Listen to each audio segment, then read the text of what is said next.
It should come as no surprise to people who've listened to me before as to what I'm going to talk about with this film. And to say it right off the bat, yes, I am for nuclear reactors as an alternate energy source. Yes, bad things have happened, but compare that to oil. Let's not go down that road, actually. Let's just completely avoid it. But my opinion on that has nothing to do with what I'm actually going to talk about here. In fact, most of what I'm going to be talking about dives into the subject discussed within the first half hour of The China Syndrome, which was made in 1979. I first heard about this movie on the show Movies That Shook the World. In fact, I learned about many movies on there, and that's partially why I love controversial films in general, whether I actually like them or not. I just enjoy watching controversial films. Watching and making controversial movies, in my opinion, expands horizons and broadens ideas which lead to innovations and push us forward. Otherwise, we become stagnant and just simply wither away. And The China Syndrome certainly was controversial when it was released. This was before 3 Mile Island, Chernobyl, and the more recent Fukushima disaster. And with HBO's Chernobyl now out, I decided to revisit The China Syndrome because I remember liking it quite a bit, specifically the first 30 minutes of this movie. To this day, I adore the first act of the film, The China Syndrome. It's tense, it captures the environment well, it does exactly what the first act of any movie should, and does it nearly flawlessly. I should love this movie. I mean, the performances are top-notch, especially Hanoi Jane's, Jack Lemmon's, and especially Wilford Brimley's. Yeah, he really steals the show here, especially at the end of the film. The cinematography is outstanding. The editing is on point. The sound, my god, the sound is wonderful. Those reactor alarms I can hear to this day. They strike more fear than any modern horror flick, for Christ's sakes. The direction is outstanding. It's just... the problems stem from the writing. And of course the writing... And while the film begins strong, talking of an impending nuclear power plant disaster, it takes a sharp left turn to become a conspiracy cover-up whistleblower movie. Something straight out of James Cameron. While the opening shows people as just that, people, Jack Lemmon being in command of the floor, doing his job extremely well and pretty damn level-headed, Hanoi Jane is a relatable, aspiring news reporter, even the PR specialist, he's just simply doing his job. He says, "Noise? What noise? I don't hear any noise," when he's referring to how loud the work plan is. That's actually a nice little moment. That really humanizes that character. The next 2 acts turns into a black and white, clear as day, good guy versus bad guy story. The corporation is the bad and greedy company. The news reporters are good and hold all of the answers. There's no gray anymore within the film, and everyone knows how I like my shades of gray. The film no longer becomes about the nuclear power plant or the situation there, and instead it becomes more of a generic Hollywood conspiracy theory story. And while that is simple to understand, I am left thinking that The China Syndrome really should have been a better movie. In fact, I think The China Syndrome shouldn't have even been about corporate greed or conspiracy theories at all. I think the film should have been a story about a nuclear power plant disaster and the people trying to keep it from melting down. What I love is that the writers clearly did their research. In fact, I used this movie as the first bit of information on how nuclear reactors work when researching the Godzilla saga. Yes, I'm still working on those, for God's sakes. While the tech has been upgraded since 1979, the principles and the core, no pun intended, of what happens remains the same. This led to extensive research on my own front as to steam water levels, rods, pellets, and even what the real China Syndrome refers to. So why did the writers ditch that in exchange for corporate greed? Considering how much I like movies like The Andromeda Strain, Shin Godzilla, Japan's Longest Day, it's no surprising that I'd wish The China Syndrome focused on the impending disaster at the power plant and the intertwining stories of people desperately trying to keep the plant from melting down. I'd have dispensed of the corporate greed, the clear-cut bad guys trying to keep the truth from coming out, the corporation hiring thugs to keep the heroes from getting those pictures to the nuclear coalition. I'd get rid of all that. I mean, that's something straight out of Capricorn 1, and while that film, Capricorn 1, is fun and full of action, this film becomes just bland with its characters and too black and white for me to take serious. Though again, I'd like to say that the performances throughout the film are phenomenal. It just makes me itch in my seat of what could have been, and what should have been. You see, to me, the idea of this corporation hiding the truth just to go online earlier and make more money just doesn't seem to make sense to me. I mean, of course they want to make money. So do I. But why would they kill, harass, and flat out cover up such a devastating thing? Corporations certainly have done this before. Just to look throughout history, they have. But for a nuclear power plant? Sorry. Specifically here in the United States? No, I just can't buy it. They say that they're losing millions upon millions of dollars with the event that happened at the beginning. Don't they know that if the reactor was to actually melt down, that it would only cost them more? A lot more? Like so much more they'd actually go out of business within 2 shakes of a lamb's tail? It doesn't take a nuclear engineer to see that they got a problem here, and not fixing it now would lead to dire consequences later. Not only for millions around them, they'd literally die from it. So not only would it be stupid to ignore Jack Lemmon and those, falsify those stupid records, but they'd also be committing suicide because of the radiation leakage. And that's my problem. It'd be one thing if this was just like, oh, hey, this is just, a Walmart trying to open, But this is a nuclear power plant. The government tends to pay attention to this kind of stuff.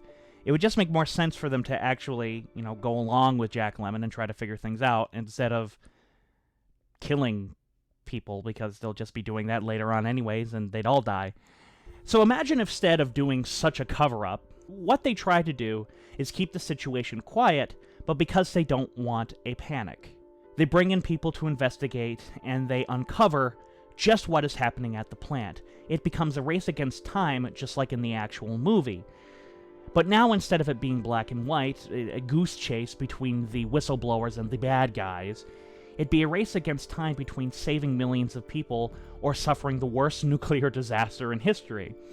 One seems a little more intense than the other, in my opinion.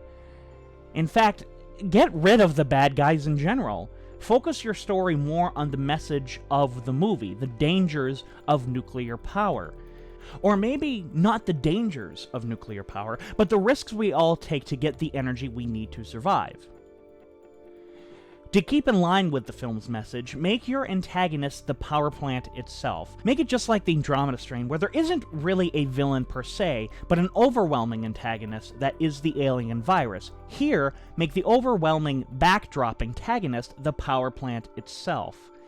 And I'm not saying the movie should have ditched the reporters or anything, far from it.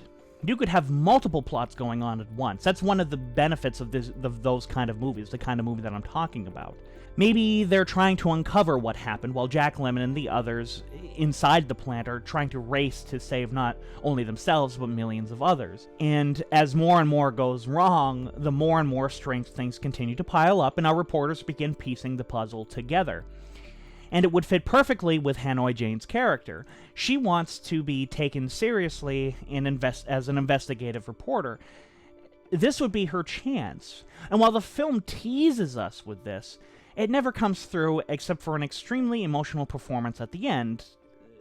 And again, it is really wonderfully performed. Look, as much as I don't like Jane Fonda, that woman can act. But Jack Lemmon going crazy and holding the power plant hostage? No. I get rid of that. The SWAT killing him? No. That just doesn't fit his character either. It's established that it's clear he's been trained time after time after time to handle tough and stressful situations. We even see this at the beginning of the movie. He's quick thinking, he's quick acting, he's someone truly made to handle a situation like this. And why would he reveal to the company he knows their secret if he was so worried about them following him or killing him? Just go straight to Hanoi Jane and Michael Douglas. It would have saved us a load of trouble. But no. We need to know and see the corporation being bad guys instead of letting the gravity of the situation be enough. Cue ridiculous assassination attempt and over-the-top bad guy CEO. We've seen that before. We'll continue to see this black and white scenario in Hollywood because they don't seem to get the concept of gray. So I'd approach this like a docudrama. A mockudrama is actually the better term for it. I'd make the science and the tech and the scenario itself the biggest standpoint. Or I'd focus on the characters as a dissection of who they are under stressful situations. Their backstories I wouldn't convey through a clunky voice box at Jane's house, but it'd be through their actions, what they wear, what's on their desks, what's in their desks. It'd be showing far more than telling. And I love things like this. A character we discover not through their dialogue, but what they have around them. Audiences aren't stupid, even if they don't see it immediately, and to quote Mr. Plinkett, their brain does. So don't tell us that the CEO is a dick. Just make him a regular guy trying to do his damn job. Don't make Michael Douglas a liberal crusader finding the story and doing everything he can to get it released and the consequences be damned. Just make him a curious camera guy like most of people in the news industry. And in the end, the only two characters who really remain to be just guys doing their jobs are James Cameron, who does wonderful. He's just a wonderful actor, by the way. I love him in Return of the Living Dead. And Wilford Brimley. And both I find more relatable characters as a result. As much as I love Jack Lemmon in the first act, his descent into madness I just can't buy. Despite Jack Lemmon doing his all to convince us of this, and by God is his performance good. Speaking of good, there literally is a lot to praise with this movie, and I like talking about things that I like on this show. And this is going to be the bit where I really do. Because there's a lot that I actually would have kept the same. Because I genuinely like a lot of this film. One of the biggest thing I love about the China Syndrome is the lack of music. I mean there is none. It's all diegetic, other than the catchy song at the beginning of the opening credits.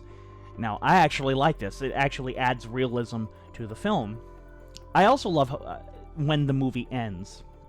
It just ends. It's just like the Planet of the Apes movies. When the credits roll, it's just silent, letting the audience sit there and reflect on what they just watched. It brings to mind the idea that silence is golden. The lack of sound can sometimes be more impactful than actually having sound. I mean, the original Planet of the Apes ending, with the sound of the waves over the end credits, did far more to let the twist sink in than if there was dramatic music, which is probably what we would have had today. The same can be said here in the China Syndrome. And I can't say it enough, all the performances are outstanding in this movie, especially the people who work in the control center. When they are getting questioned, I like seeing how they wish each other luck. They slap each other playfully. They poke fun at each other. One example is during the first event. One guy offers a possible solution, Jack listens to it, counters, and they continue. There isn't any dramatic tension with this, but it served to show that these guys, they've worked together. They've worked with each other. They know each other. They are friends without outright saying it. The China Syndrome is full of things like this. Another example is Jane and her pet turtle. This is kind of a small, minute detail, but I actually really like that. This shows that, she's kind of a bit different than everyone else.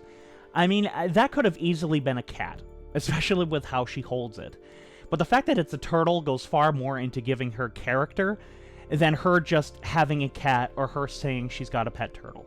I really genuinely like that. It's the little things in this movie that keep me coming back to it. Like the way Jack Lemmon has to look away from the water level indicator when he relieves the pressure. Like the way Jack Lemmon has to look away from the water level indicator when he relieves the pressure. He can look at Wilford Brimley because they're friends.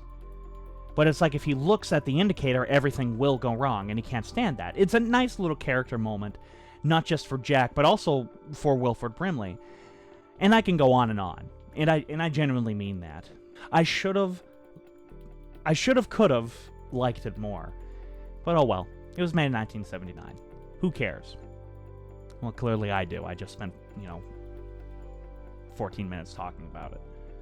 So go on Facebook, like AIM Productions, follow us on Twitter, Facebook, all that jazz. Everything is in the description below. Check out our website. Hit the subscribe button. And in the end, this is Adam Noyce of AIM Productions saying... Sayonara.